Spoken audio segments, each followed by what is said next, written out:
최근 콜롬비아 해군 전투함의 문양이 화제가 되고 있습니다. 태극기 문양이 들어가기 때문입니다. 콜롬비아 ARG 나리뇨함은 한국이 무상으로 공여한 전투함이었습니다. 우리나라는 포항함과 군산함, 안양함을 콜롬비아 해군에게 무상으로 제공한 바 있습니다. 또한 콜롬비아 해군은 한국의 군산함대 미사일 SSN-700K 해성을 9천만 달러에 수입하여 장착했습니다. 안녕하세요, 군사기밀TV입니다. 알람 설정을 하시면 영상 업로드 시 바로 시청하실 수 있습니다. 시청해주셔서 감사합니다. 콜롬비아 해군은 한국의 해성미사일로 대규모 선박격 추문연을 공개해 그 위용을 자랑했습니다. 공개된 영상에서 콜롬비아 해군이 한국산 해성미사일을 발사하여 목표 함선을 일격에 격침시키는 장면은 인상적이었습니다.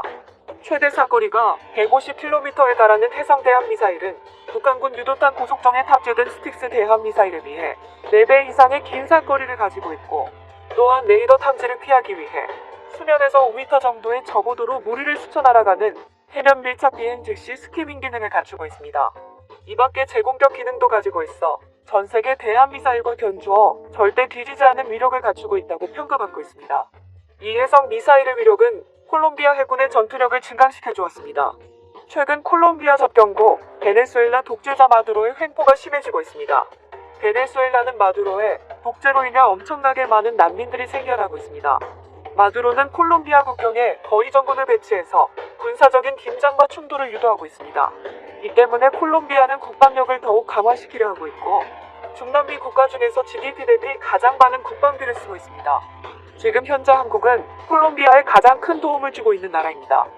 한국은 콜롬비아의 전투함을 공여하는 것뿐만 아니라 무기를 수출하고 콜롬비아에 한국산 무기 체계를 이식시켜 주었습니다. 콜롬비아 육군은 한국의 K3 기관총으로 사용하고 있기도 합니다.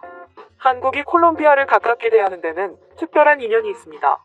콜롬비아는 한국전쟁 때 5,314명을 파병했는데 중남미 국가 중 유일한 한국전쟁 파병국이었습니다.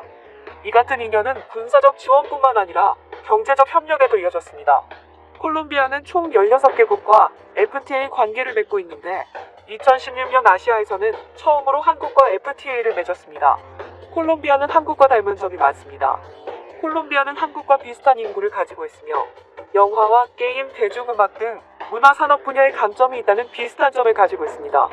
콜롬비아는 2018년 이반 두테 신정부 출범 이래 오렌지 경제를 실현하기 위해 다양한 사업을 하고 있습니다.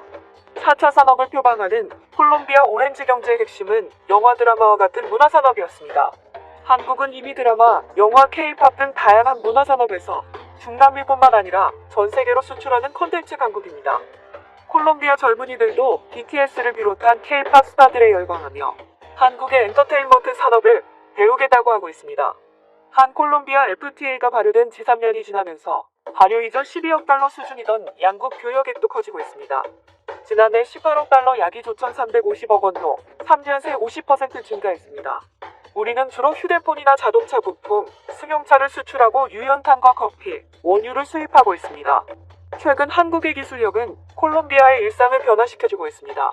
콜롬비아 수도 보고타에서는 대중교통수단 간의 무료 환승 시스템이 한국의 기술로 지어졌습니다. 한국의 정보통신 기술이 보고타, 산동네 주민들의 교통비 부담을 줄여주고 있는 것입니다. 또한 한국 기아차가 콜롬비아에서 질주하고 있습니다. 기아차의 모닝과 소울을 기반으로 한 택시는 콜롬비아 시장에서 선풍적인 인기를 끌고 있습니다. 기아차는 콜롬비아를 기지 삼아 남미 주요 시장들로 확장시켜 나갈 계획을 세우고 있습니다. 현대중공업은 콜롬비아에 힘센 엔진을 적용한 친환경 엔진 발전소를 지난해 완공했습니다. 이 발전소에 설치된 힘센 엔진은 기존 모델보다 높은 출력과 LNG와 경유를 선택 가능해 연료비를 줄일 수 있었습니다. 현대중공업은 메르모노름의 발전소를 포함해 현재까지 콜롬비아의 5곳에 엔진 발전소를 세웠습니다. 마르타 루시아 라미레즈 콜롬비아 부통령은 지난 16일 한국을 방문해 인터뷰를 했습니다.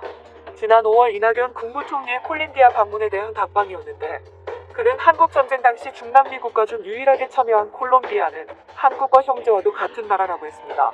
또한 콜롬비아 국민은 한국에 대해 존경과 호기심이란 두 가지 이미지를 가지고 있다고 했습니다.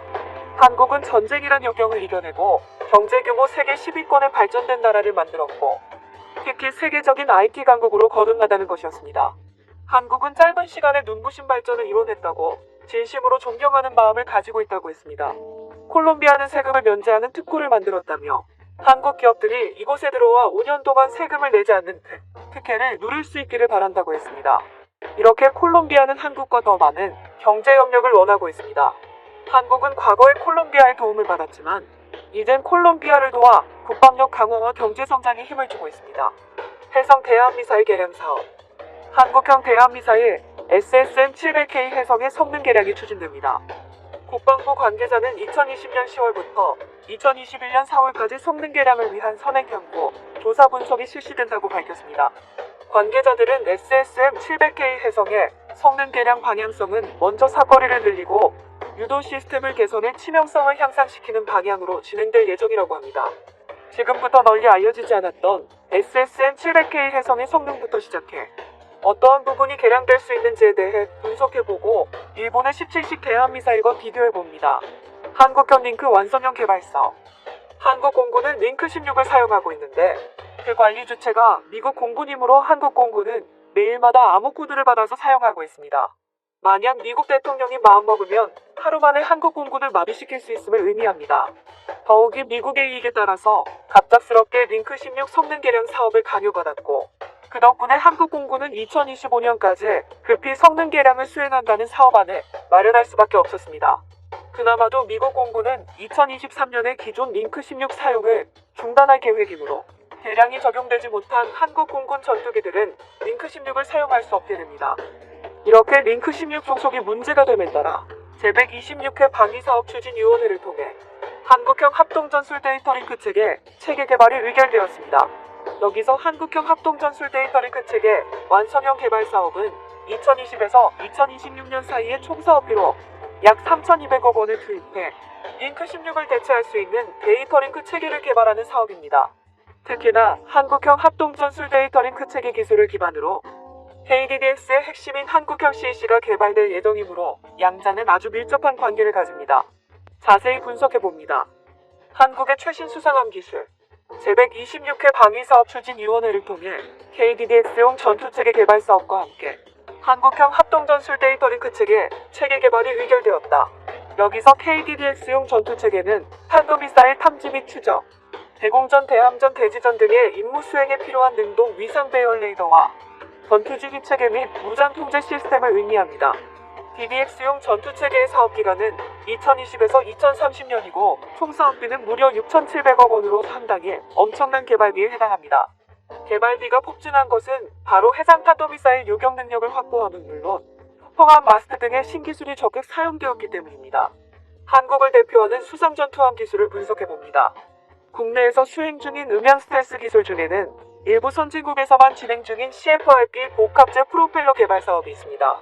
CFRP 복합제 프로펠러는 기존 소너스톤 합금과 비교하지 못할 정도로 소음과 진동이 감소되며 연비까지 높여줍니다. 이렇게 중요한 기술이기에 민간용 CFRP 프로펠러에 대한 내용은 일본 등을 통해서 짤막하게나마 정보가 공개되었지만 독일과 프랑스를 중심으로 개발 중인 군사용 프로펠러는 공개된 데이터가 거의 없습니다.